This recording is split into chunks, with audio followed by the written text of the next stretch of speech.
Hello again, everyone. Edwin Learnard back once again.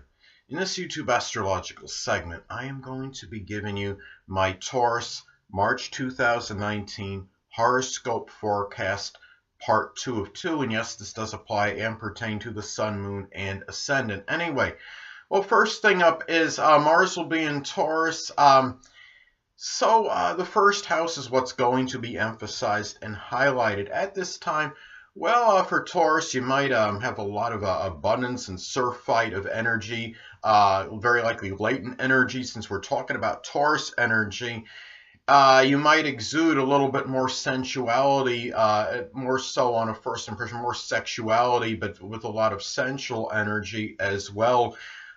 It could also be where you might be putting a lot of energy and vitality into Taurus new beginnings.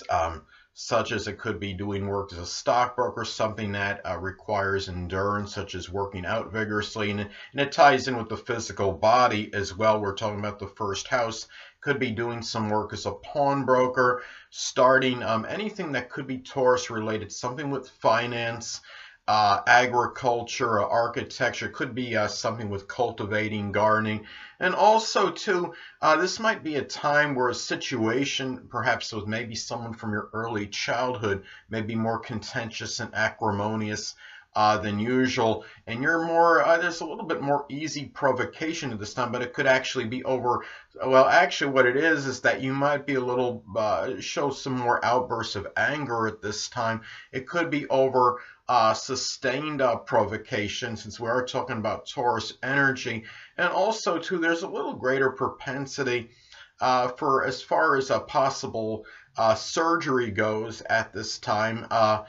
And also, if you be careful at this time, Taurus, if you're in a very volatile or dangerous area, very crime-ridden area, be very careful, because Mars can be connected with gunfire as well. We are talking about the first house of the physical body, and especially if this is actually hitting the actual first house in one's natal chart. So anyway, next thing up. Well, Jupiter will be in Sagittarius still, so the 8th house is what will be emphasized and highlighted. Now, at this time, well, when I talk about Jupiter, as I've stated in previous videos, that Jupiter can be rather paradoxical. It could be very strongly benign and benevolent, but it could also have a tendency to enlarge and expand. Now, in some cases, this could enlarge and expand, perhaps over exuberance, over enthusiasm, foolhardy, even self-righteous behavior. Could be with somebody you're in an intimate or sexual relationship with. It could be a person in a shared resources situation with. It might even be in your dealings, the way you may be acting in some cases with these people. Now, also, or even trying to make some major transformation, you may take on a little bit more than you could chew, figuratively speaking, so to speak. So, also, too, this could be putting a lot of hope and optimism and incorporating with a lot of expansive exuberant energy into making a major change or transformation. It could be luck through making a transformation via sports. It could be doing something where perhaps, or philosophical transformation, or sports such as working out vigorously. Could be something too where this could be very auspicious, perhaps for some kind of perhaps of inheritance, and perhaps luck and fortune as far as having a legacy for being jocular, jovial, and being that incorrigible optimist. At least beginning that, at the very least, beginning that legacy of being that, and maybe even being a perpetual learner as well. And also, so it could also enlarge, perhaps maybe doing something 8th house related, such as or really such as astrology, supernatural, the occult, and in doing so with a lot of positive energy, through a lot of benevolence as well, and also perhaps benevolence through. It could enlarge benevolence through shared resources situation, and also through perhaps matters with shared resources and moral, emotional support. So anyway, Next thing up, Saturn will be in Capricorn still, so the ninth house is what will be emphasized and highlighted at this time. Well, this could be about dealing with some restrictions and limitations, perhaps connected with traveling abroad. Foreign travel, maybe matters with in-laws, grandchildren, even through publishing. Anything ninth house related. Could also be, in some cases, you might find yourself taking care of a debilitated or sickly in-law or grandchild, which may be making you feel somewhat despondent and melancholy. It could be something Capricorn related, such as something with the bones, the knees, or the joints. And also it could be about gaining structure and discipline in ninth house matters, such as higher education, perhaps through religion as well. And also this could be a time too where you might be experiencing some government restriction regarding maybe something ninth house related, such as publishing. But at the same time, this could also manifest in an older person, perhaps an older Capricorn person. It could be a Capricorn sun, moon, or ascendant, or simply one that embodies Capricorn-like characteristics. Might figure more prominently in your philosophical outlook, your religion. It could even be maybe in some matters with publishing or traveling abroad. Anything that could be connect, or even global communications. Anything that could be Capricorn, something ninth house related. And also anyway. Well, the next thing up is that Uranus will be in Aries as far as March goes, from the 1st until the 6th. So the 12th house is what will be emphasized and highlighted. Now, in some cases, this could manifest in Aries friendships. It could be Aries sun, moon, or ascendant people, or simply ones that embody Aries-like characteristics. May drive you figuratively crazy, up the wall, so to speak, figuratively. But also, you might be experiencing some more disruptions in your sleep and in matters with trying to have your solitude and seclusion. And really, another way this got, what could happen with this is that you could be, this could be about Uranus, like hidden adversaries, people that are in Uranus professions. They could be, it could be somebody that may be in astrology or in astronomy, aerospace, even rocket science, somebody that might be an innovator or somebody in computers or electronics. This could also be about expressing a lot of humanitarianism for those that are less fortunate than yourself. But you might be doing, maybe showing up. It's about, I mean, a 12th house could correspond with compassionate energy. And remember that, I mean, Uranus can be unorthodox energy, so you kind of do the math on this. It could be really, one way this could work out or manifest is that you may find yourself maybe helping those less fortunate. It could be doing something maybe in some unorthodox way. It could just simply be doing something in a way where maybe you don't necessarily want the accolades or credit or recognition for it. Or it could be doing something perhaps through something Uranus-like, such as the esoteric, such as astrology, perhaps, and giving people insight without really expecting maybe a whole overabundance in return. I mean, you're talking about, I mean, the less fortunate, I mean, encompasses a lot. It could be people that are homeless, the impoverished, the oppressed, and the hungry as examples. So anyway, people, next thing up. Well, as far as March goes, Uranus will be in Taurus from the 6th until the 31st. So the first house is what will be emphasized and highlighted at this time. Well, there may be a little greater propensity, I mean, for electric shock, especially if this is actually hitting one's first house in one's natal chart. This could be through, might be expressing more perhaps unusual obstinacy, maybe in matters with someone from your early childhood, or that person may be expressing that. And also too, you might, one way this can manifest as well, this could be about Uranus, like new beginnings. It could be doing something with astrology, aerospace, astronomy, even rocket science. It could be something with computers, electronics, innovation. anything that could be Uranus related, since we're talking about Taurus energy, it could be something that could be, it could really, I mean, be very positive monetarily perhaps, but also something you may be doing with a lot of persistence and stubbornness, so to speak. So also, you might find at this time that you might decide to go with some unorthodox or unusual appearance. Some cases this could be about perhaps having some unusual throat or neck issue. Hold on a moment, people.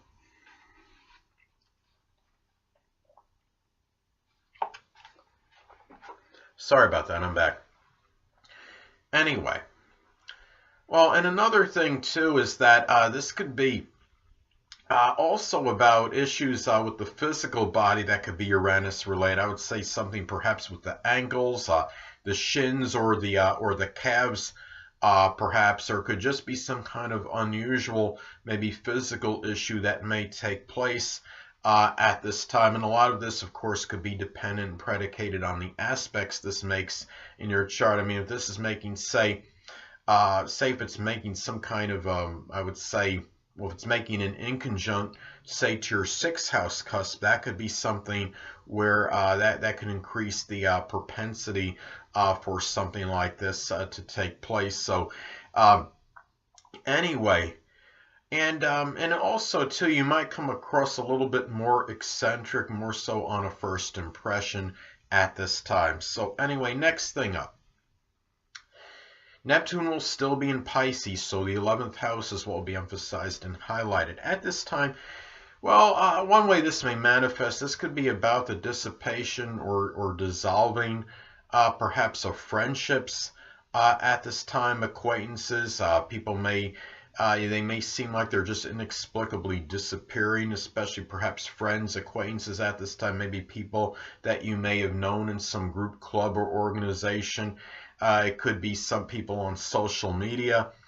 I'm actually having this transit right now, and people are just inexplicably dissipating out of my life, and it just it's really well. The thing that's bad about this, especially, is that when you're talking about a generational planet, of course, this is something that's going to take a lot of time for me. Neptune is going to be in my 11th house till it hits like about 4 degrees.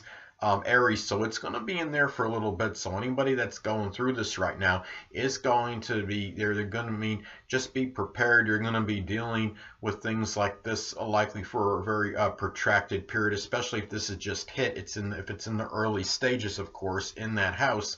Now, and also too, I mean, if you're having this, say, making an adverse aspect to your natal Venus or even Uranus. Uranus could be about friendships, and Venus, of course, is our relationships, but it's not necessarily restricted to just romantic ones. It could be important friendships as well. So you understand what I'm saying. That could increase the propensity for negative things in as far as dissipation, dissolving of your friendships and relationships. Now, could be too, also you might be dealing with maybe deluding yourself and dealing with deceptive and duplicitous friends and acquaintances at this time, and even deluding yourself regarding goals and aspirations. This could be about self-deception as well, but on a positive element, positive side.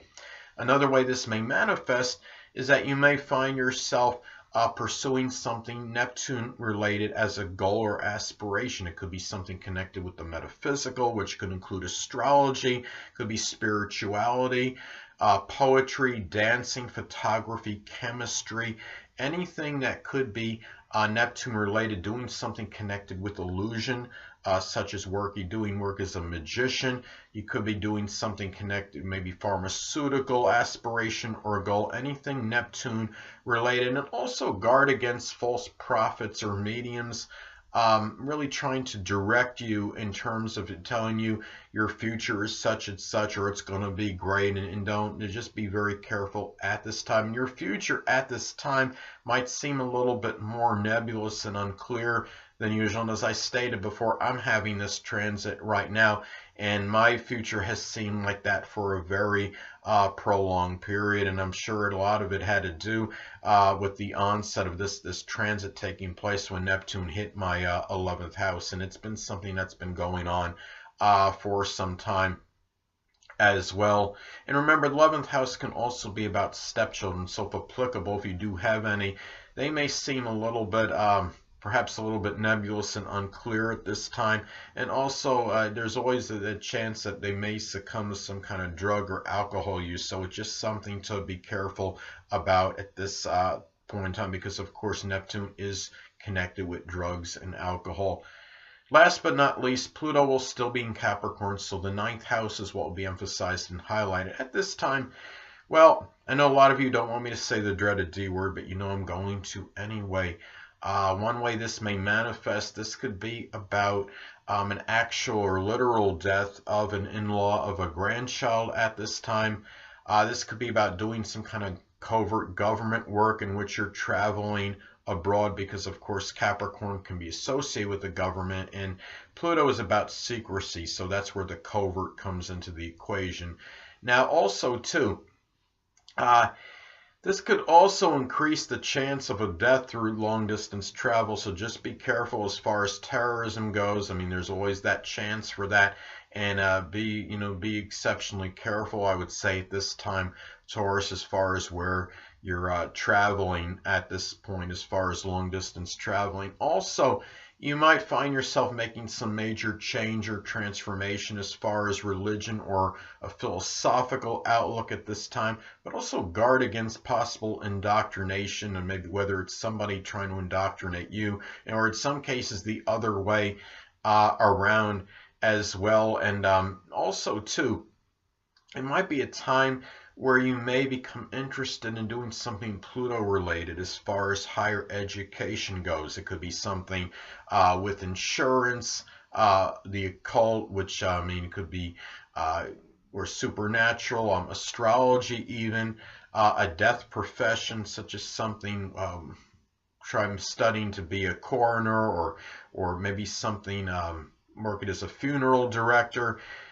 Something maybe studying surgery, or even nuclear physics, because Pluto can be connected with nuclear things that are nuclear. So anyway, people, that'll conclude this YouTube astrological segment for my Taurus March 2019 horoscope forecast, part 2 of 2. Stay tuned next time, where I'll be giving you my Gemini March 2019 horoscope forecast, part 1 of 2. Two things I want to get with you on before I head out. Firstly, the stars may impel but do not compel. And secondly, never isolate any single astrological element, aspect, planetary placement, position, configuration, influence, or what have you, and make an analysis of a person, astrologically speaking, based on this alone, because astrologically speaking, the person is the sum of all their components in their natal chart, and not just one. Until next time, people, stay well.